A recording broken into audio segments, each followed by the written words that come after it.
ಹೆಂಗೆ ಅಕ್ಕೆ ಯಾಕೆ ಕೊಡದೆ ನಾನು ನಿಂಗೆ ಕಣ್ಣು ನೋಡ್ದ ಅಲ್ಲ ಅವಾಗ್ಲಿಂದ ಗಬ್ನಾಥ ಬೇರೆ ಬರ್ತಿದೆ ಈ ಅಂತ ಹಲ್ಲು ತೋರಿಸ್ತಾ ಇದೀಯಾ ಹಲ್ಲು ಜಾಕಾಗಲ್ಲ ನನಗೆ ಸರಿಯಾಗಿ ಯಾವ ನೀನ್ ಬುದ್ಧಿ ಕೊಟ್ಟಿದ್ದು ಅಲ್ಲ ಬಂದು ದೇವದ ಹತ್ರ ಮಾತಾಡಿದ್ದು ದೆವ್ವ ಯಾವತ್ತಾದ್ರೂ ಹಲ್ಲು ನೋಡಿದ್ಯಾ ನೀನ್ ಮಾತು ಕೇಳ್ಕೊಂಡು ನಾನು ಏನಾರು ಹಲ್ಲು ಬಿಟ್ರೆ ನಾಳೆಯಿಂದ ಜನ ನನ್ನ ದೆವ್ವ ಅನ್ನಲ್ಲ ರಿತಿಕ್ ರೋಷನ್ ಅನ್ಬಿಡ್ತಾರೆ. ಆಯ್ತು ಏನು ಯಾವ್ದೋ ಆಡ್ ಕಂಪನಿಗೆ ಸೆಲೆಕ್ಟ್ ಆಗ್ಬಿಡಿದ್ಯಾ ಟೂತ್ ಪೇಸ್ಟ್ ಆಡ್ ಎಲ್ಲ ಮಾಡಕ್ಕೆ? ದೇವಿ ಹಲ್ಲು ತೋರ್ಸಿದ ಮಾತ್ರಕ್ಕೆ ಟೂತ್ ಪೇಸ್ಟ್ ಆಡ್ಗೆ ಸೆಲೆಕ್ಟ್ ಆಗ್ಬಿಟ್ಟಿದ್ದಾರೆ ಅಂತ ಅಲ್ಲ ಅರ್ಥ. ಹಲ್ಲು ತೋರಿಸಿದಕ್ಕೂ ಒಂದು ಮೀನಿಂಗ್ ಇದೆ, ಒಂದು ಕಾರಣ ಇದೆ. ನಾನು ಬರೀ ಹಲ್ಲು ತೋರಿಸಿಲ್ಲ, ಈ ವಾರ ರಿಲೀಸ್ ಆಗಿರೋ ಪಿಕ್ಚರ್ದು ಟೈಟ್ಲ್ ಹೇಳ್ತಾ ಇದೀನಿ ತೋರ್ಸೋ ಮುಖಾಂತರ. ಓಹೋ ಅದ್ ಯಾವ ಸಿನಿಮಾನೋ ಹಲ್ಲೆಲ್ಲ ತೋರಿಸ್ಕೊಂಡು ಅಯ್ಯ ಅಂತ ಯಾವ ಒಂದು ಸಿನಿಮಾದಲ್ಲಿ ಮಾಡ್ತಾರೆ ಹೇಳೋ? ಕಲ್ಪನಾ ಸಿನಿಮಾದಲ್ಲಿ. ಎಸ್, ಒಂದು ಸಲ ಅಂದ್ರೆ ಕಲ್ಪನಾ, ಎರಡು ಸಲ ಅಂತಂದ್ರೆ ಕಲ್ಪನಾ 2 ಅಂತಂದ್ರೆ ಈ ವಾರ ಕಲ್ಪನಾ 2 ರಿಲೀಸ್ ಆಗಿದೆ ಅಂತ ಎರಡು ಸಲ ಅಂದು ತೋರಿಸ್ತೆ. ಅಯ್ಯ ನಿನ್ ಸಿಂಬಾಲಿಕ್ ಮನೆ ಹಾಳಾಗ. ಅಲ್ಲ ಕರೆಕ್ಟ್ ಆಗಿ ಪದಗಳಲ್ಲಿ ಕಲ್ಪನಾ 2 ಅಂತ ಹೇಳೋ ಬದಲು ಈ ಅಂತ ಹೇಳ್ಕೊಂಡ್ ಕೂತಿದ್ದಾನೆ. ನಾನು ಅಂತೆಲ್ಲ ಹೇಳಿಲ್ಲ, ಅಂತ ಹೇಳಿದ್ದು. ಬಟ್ ನೀನು ಟ್ಯೂಬ್ಲೈಟ್ಗಿನ್ನ ಕಡೆ ಅನ್ನೋದು ಒಪ್ಕೋ. ಅಯ್ಯ ನಿನಗೆ ಹೋಗಿ ಈ ತರ ಎಲ್ಲ ಹೇಳಿದ್ರೆ ಅರ್ಥ ಆಗಲ್ಲ ಅನ್ನೋದು ಗೊತ್ತಾಗೋಯ್ತು. ಅದಕ್ಕೆ ನಿನಗೋಸ್ಕರ ಬಾಯ್ ಬಿಟ್ಟು ಹೇಳ್ತಾ ಇದ್ದೀನಿ. ಈ ವಾರ ನಾವು ಮಾತಾಡ್ತಾ ಇರೋ ಸಿನಿಮಾ ಹೆಸರು ಕಲ್ಪನಾ 2.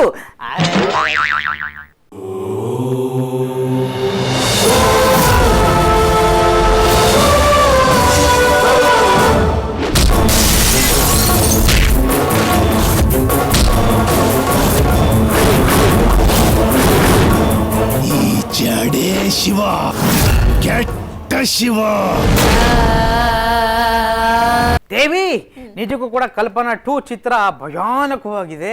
ಈ ಒಂದು ಚಿತ್ರ ತೆಲುಗಿನ ಗಂಗಾ 2 ಚಿತ್ರದ ರೀಮೇಕು. ಅಲ್ಲಿ ಈ ಒಂದು ಚಿತ್ರ ಸೂಪರ್ ಡೂಪರ್ ಆಗಿ ಹಿಟ್ಟಾಗಿತ್ತು. ಅದು ಅಲ್ಲದೆ ಕಲ್ಪನಾ ಕೂಡ ತೆಲುಗಿನ ಕಾಂಚನ ಚಿತ್ರದ ರೀಮೇಕು. ಹಾಗಾಗಿ ಈ ಒಂದು ಚಿತ್ರನೂ ಕೂಡ ಉಪೇಂದ್ರ ಅವರು ಕಲ್ಪನಾ 2 ಅಂತ ಮಾಡಿದ್ದಾರೆ. ನಿಜಕ್ಕೂ ಕೂಡ ತುಂಬ ಅದ್ಭುತವಾಗಿ ಇಲ್ಲಿ ಮಾಡಿದ್ದಾರೆ. ಏನು ಚಿತ್ರದಲ್ಲಿ ದೆವ್ವಗಳಿವೆ, ಎಷ್ಟೇ ಆಗಲಿ ನಮ್ಮ ಕುಲ ಬಾಂಧವರು ಮಾಡಿರೋ ಒಂದು ಚಿತ್ರ ಇದು. ನಿಜಕ್ಕೂ ಕೂಡ ಎಷ್ಟು ದೆವ್ವಗಳು ಇರ್ತವೆ ಅಂತಂತ ನಾವು ಥಿಯೇಟ್ರಲ್ಲಿ ನೋಡಿ ಮಜಾ ಮಾಡಬೇಕು. ಅದ್ಭುತವಾಗಿ ಎಲ್ಲ ದೆವ್ವಗಳ ಒಂದು ಪರ್ಫಾರ್ಮೆನ್ಸ್ ಇದೆ. ಥಿಯೇಟ್ರಲ್ಲಿ ಕೂತ್ಕೊಂಡು ನೋಡ್ತಾ ಇದ್ರೆ ಒಂದು ಖುಷಿ, ಬಟ್ ಇನ್ನೊಂದು ಕಡೆ ತುಂಬಾ ದುಃಖ ಆಗ್ತಾ ಇತ್ತು. ಅದೇನಪ್ಪ ದುಃಖದ ಕತೆ? ಅಷ್ಟೊಂದು ದೆವ್ವಗಳಿದೆ. ಅಷ್ಟು ದೆವ್ವಗಳಲ್ಲಿ ಈ ದೆವ್ವಕ್ಕೆ ಒಂದು ಚಾನ್ಸ್ ಕೊಡಬಾರ್ದಾಗಿತ್ತ? ನಿಮಗೇನಾದ್ರೂ ಚಾನ್ಸ್ ಕೊಟ್ಟಿದ್ರೆ ಸಿನಿಮಾದಲ್ಲಿ ಅದು ಹಾರರ್ ಸಿನಿಮಾ ಆಗ್ತಾ ಇರ್ಲಿಲ್ಲ, ಮತ್ತೆ ಥಿಯೇಟರ್ ಇಂದಾನೆ ಹಾರೋಗ ಸಿನಿಮಾ ಆಗಿತ್ತು.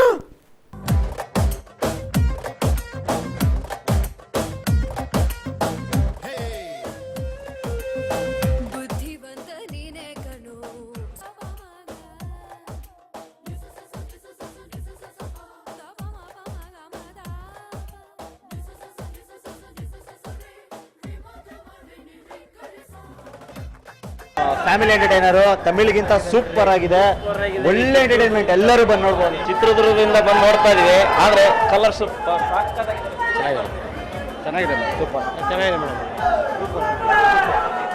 ಚೆನ್ನಾಗಿದೆ ಮೇಡಮ್ ಪಿಕ್ಚರ್ ಚೆನ್ನಾಗಿದೆ. ಸೂಪರ್ ರಿಯಲ್ ಸ್ಟಾರ್ ಉಪೇಂದ್ರಗೆ ಜೈ. Super real star super. Upendra ಬಿಡ್ರೆ ಹಾಗೆ ಮಾಡೋಕ್ಕಲ್ಲ, ಎಷ್ಟು ಮಾತ್ರ super super real star super super real star ಉಪ್ಪಿಗೆ ಸೂಪರ್. ದೆವ್ವಕ್ಕೂ ಫೈಟು ನೋಡೋರ್ಗೆಲ್ಲ ಟ್ರೀಟು. ಸೂಪರ್ ಕಂಪನಿ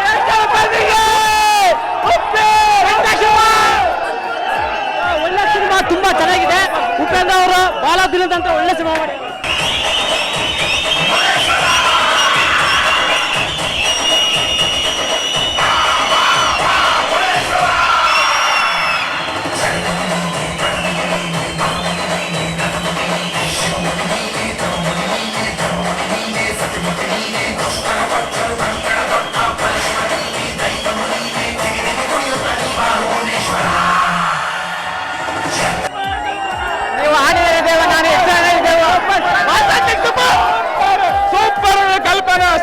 ನಂಬರ್ 1 ಒಳ್ಳೆ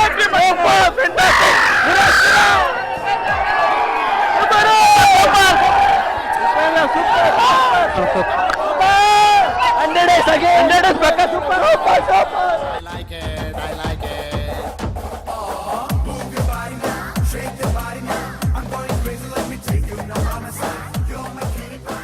ಸೂಪರ್ ಸ್ಟಾರ್ ಯಾವತ್ತು super film 100 days guarantee super super acting super super ಆಗಿದೆ ಮೇಡಮ್ ಸೂಪರ್ ಆಗಿದೆ super super days 100 days super film super super hit 100 days super super Upendra acting super 100 days guarantee okay mister goes Yeah. ಈಗ ನಮ್ಮ ಉಪೇಂದ್ರ ಅವರ cinema ಅಂದ್ರೆ generally ತುಂಬಾ ಒಂದು ಕುತೂಹಲ ಇದ್ದೇ ಇರುತ್ತೆ. ಸೊ ನಮ್ಮ ರಿಯಲ್ ಸ್ಟಾರ್ ಉಪೇಂದ್ರ ಅವರು ಕಲ್ಪನಾ 2 ನಲ್ಲೂ ಸಹ ಕಲ್ಪನಾದಲ್ಲಿ ಕ್ರಿಯೇಟ್ ಮಾಡಿದ್ರಲ್ಲ ಮ್ಯಾಜಿಕ್ ಅದನ್ನ ಮತ್ತೆ ರಿಕ್ರಿಯೇಟ್ ಮಾಡಿದ್ದಾರೆ. ಸೊ ಎಲ್ಲ ಪ್ರೇಕ್ಷಕರನ್ನು ರಂಜಿಸಿದ್ದಾರೆ. ಮೊದಲೇ ನಮ್ಮ ಉಪೇಂದ್ರ ಅವ್ರಿಗೆ ಇದರಲ್ಲಿ ದೆವ್ವ ಅಂದ್ರೆ ಭಯ. ನೋಡಿದ್ರೆ ಒಂದು ಹಾರರ್ ಶೋ ಶೂಟ್ ಮಾಡಕ್ಕೆ ಅವರೇ ಕ್ಯಾಮ್ರಾಮನ್, ಅಯ್ಯೋ ಪಾಪ. ಡೈರೆಕ್ಟ್ ಮಾಡಕ್ಕೆ ನಮ್ಮ ಅವಂತಿಕಾ ಶೆಟ್ಟಿ ಅವರು ನಂದಿನಿ ಅಂತ ಒಂದು ಪಾತ್ರದಲ್ಲಿ ಕಾಣಿಸ್ಕೊಂಡಿದ್ದಾರೆ. ಖಂಡಿತವಾಗ್ಲೂ. ಜೊತೆಗೆ ಪ್ರಿಯಾಮಣಿ ಅವರ ಅಭಿನಯ ಕೂಡ ಸೂಪರ್ ಆಗಿದೆ. ಸೊ ಒಟ್ನಲ್ಲಿ ಒಂದು ಫೇಕ್ ಹಾರರ್ ಶೋ ಅನ್ನು ಕ್ರಿಯೇಟ್ ಮಾಡಕ್ ಹೋಗಿ ಇವರೇ ದೆವ್ವಗಳ ಸುಳಿಯಲ್ಲಿ ಸಿಕ್ಕಾಕೊಂಡ್ಬಿಡ್ತಾರೆ. ದೆವ್ವಗಳ ಚೇಷ್ಟೆ ಇರ್ಬೋದು, ದೆವ್ವಗಳು ಫೈಟ್ ಮಾಡೋದಿರ್ಬೋದು, ಕಾಮಿಡಿ ಸೀನ್ಸ್ ಇರ್ಬೋದು, ತುಂಬಾ ಚೆನ್ನಾಗಿದೆ. ಒಟ್ನಲ್ಲಿ ನಮ್ಮ ಪ್ರೇಕ್ಷಕರಿಗೆ ಒಂದು ಫುಲ್ ಮಸಾಲ ಎಂಟರ್ಟೈನರ್ ಆಗಿರುತ್ತೆ ಈ ಸಿನಿಮಾ. ಖಂಡಿತವಾಗ್ಲು. ಮತ್ತೆ ನಮ್ಮ ವಿಷಯದಲ್ಲಿ ಫೇಕು ಪಾಕು ಅನ್ಕೊಂಡು ಬಂದ್ರೆ ನಾವು ಕೇಕ್ ತಿನ್ನಿಸ್ತಾ ಬಿಟ್ಬಿಡ್ತೀವ. ಎನಿವೇಸ್ ಆ ಕೇಕ್ ಹೆಂಗಿತ್ತು ಅದನ್ನ ಹೆಂಗೆ ದೆವ್ವಗಳು ಅವ್ರಿಗೆ ತಿನ್ನಿಸ್ತು ಅನ್ನೋದನ್ನೆಲ್ಲ ನೀವು ಥಿಯೇಟ್ರಲ್ಲಿ ಹೋಗಿ ಮಜಾ ಮಾಡಬೇಕು. ಸದ್ಯಕ್ಕೆ ನಾನು ದೇವಿ ಕೇಕ್ ತಿನ್ನಿಸ್ಬೇಕು.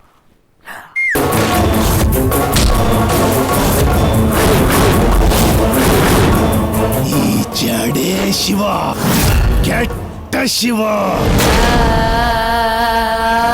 ನೀನ್ ಅನ್ಕೊಂಡಿರೋ ಹಾಗೆ ಅದು ಹೆಣ್ಣಿನ ತಾಳಿ ಅಲ್ಲ, ಗಂಡಸಿನ ತಾಳಿ.